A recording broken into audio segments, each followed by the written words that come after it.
Hello guys and welcome back to this channel, where today guys I'll be showing you how to manage cross-sheet references in Smartsheet.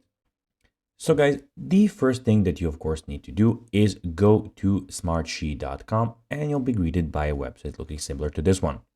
Now, when you did that, you just need to go and log into your profile. But guys, if you do not have one, you can always go and register to Smartsheet.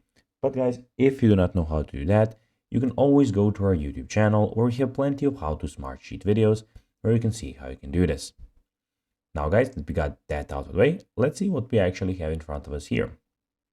So as you can see here, we have the Smartsheet website where we can go and start from the home screen. So here we have some things that are suggested for us. So we can go and create a new Smartsheet here. Here we have our notifications, which I at the moment don't have any, but be sure when you have some, they will appear here.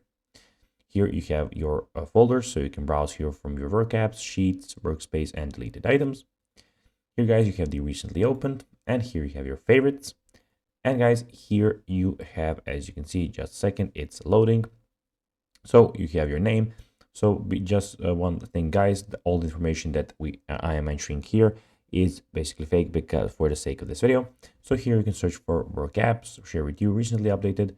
And here guys, you can go and see some new templates that you can add. And lastly, here you have all the information about your account in one place.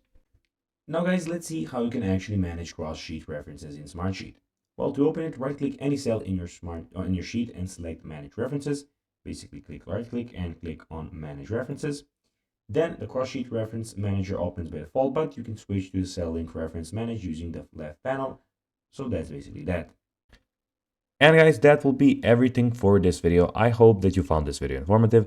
If you did guys, don't forget to like this video, share it, subscribe to the channel, put the notifications on, and guys, as always, I'll be seeing you in the next video. Bye guys.